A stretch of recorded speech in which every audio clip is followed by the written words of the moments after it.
है कि जमीयत उलमा हिंद 105 साल पुरानी ऑर्गेनाइजेशन है। इसका मतलब ये नहीं कि सोच भी 100 साल पुरानी होनी चाहिए। और आज के जो नौजवान हैं वो शिकायत करते हैं, वो कहते हैं कि जब हम देवबंद में जाते हैं तो नए ज़माने से दूर रखा जाता है, जैसे लड़कियों को रील्स नहीं बनाने दी जाती। तो आप लड़कियों को रील बनाने की वकालत करते हैं? हाँ, मैं तो चाहता हूँ रील्स बनाएं और इंस्टाग्राम पर पोस्ट करें। ऐसा है, कोई भी इंस्टीट्यूशन हो उसका एक उद्देश्य होता है। इसकी मिसालें बहुत सारे मेन स्ट्रीम एजुकेशनल इंस्टीट्यूशंस में आपको मिलेंगी, जहां मोबाइल रखने पर और यूनिफॉर्म पर और इस तरह की कई चीज़ों पर पाबंदियां हैं। ये सिर्फ दारुल उलूम देवबंद के साथ नहीं है, बल्कि जब एक ख़ास इन्वायरमेंट क्रिएट करना है जहां पढ़ने पढ़ाने के अलावा डिस्ट्रक्शन वाली चीज़ों से बचाना है, इसको तो आप मानेंगे कि मॉडर्न ज़माने की चैलेंजिंग चीज़ों में से एक चीज़ मोबाइल का मिसयूज़ है या ज़रूरत से ज़्यादा यूज़ करना, इस्तेमाल करना है। ये प्रॉब्लम सिर्फ इंडिया की नहीं है, बल्कि ग्लोबल फिनोमेना हो गया है। इसकी वजह से कई तरह की नई बीमारियां पैदा हुई हैं, उनको नया नया नाम दिया जा रहा है। ऐसे में पढ़ने वाले बच्चों को जो ग्रेजुएशन कर रहे हैं या पोस्ट ग्रेजुएशन कर रहे हैं, उनको डिस्ट्रक्शन वाली चीज़ों से बचाया जाता है, सब जगह बचाया जाता है। मैं आपको ऐसी पूरी लिस्ट दे दूंगा। चलिए, मैं आपकी बात मान लेता हूँ कि मोबाइल का इस्तेमाल करने से जो स्टूडेंट्स हैं उनको नुकसान होता है, लेकिन लड़कियाँ कार चलाएं, मोटर बाइक चलाएं, इस पर क्यों पाबंदी है?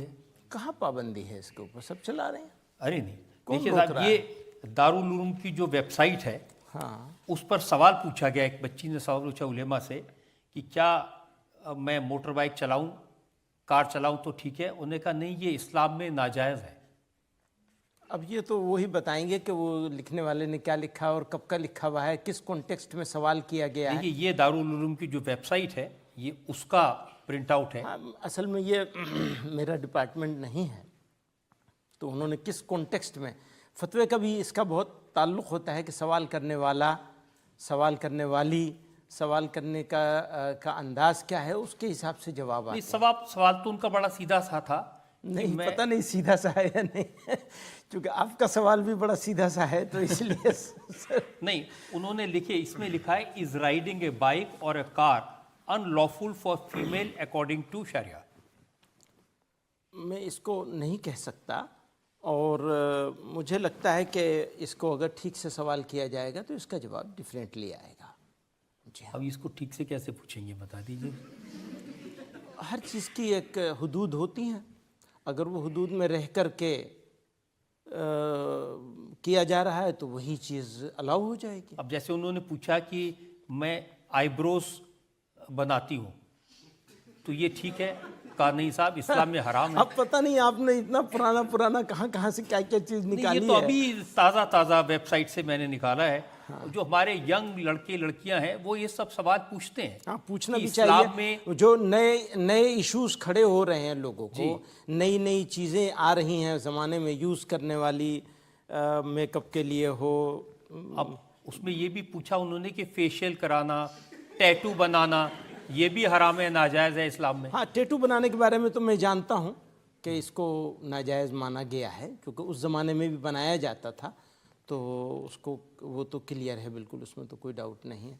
लेकिन बाकी उस सवाल करने वाले के सवाल पर होगा क्या क्या चीज़ हो सकती है, किस तरह हो सकती है। अब एक मौलाना ने तो जिस शादी में डीजे बज रहा था, हाँ, वो निकाह कराने से मना कर दिया। हाँ, बिल्कुल। हम तो ये फैसला कर रहे हैं, हम ये कह रहे हैं कि जिस शादी में डीजे होगा, जिस शादी में ज़रूरत से ज़्यादा खर्चा किया जाएगा, जिस शादी में ज़रूरत से ज़्यादा रोशनी करी जाएगी, जिस शादी में इन्वायरमेंट का ध्यान नहीं रखा जाएगा, जिस शादी में गरीब की गुर्बत का मजाक उड़ाया जाएगा, उस शादी को हम होने नहीं देंगे।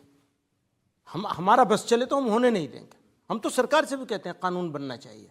ये क्या मजाक बना रखा है कि शादियाँ इतने हम लोग उर्दू में कहते हैं तुझको एहतशाम के साथ, इतना इतना सजा सजा के करते हैं। आप गरीबों के बारे में कोई सिंसियरिटी नहीं है आपके पास। आप कैसा मुल्क बनाना चाहते हैं, कैसी दुनिया चलाना चाहते हैं?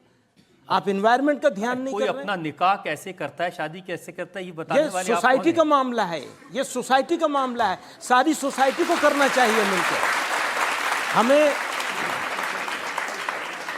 हमें और आपको मिलकर करना चाहिए। ये सोसाइटी को गलत रास्ते पे नहीं जाने देंगे, गरीब की गुर्बत का मजाक नहीं उड़ाने देंगे किसी को।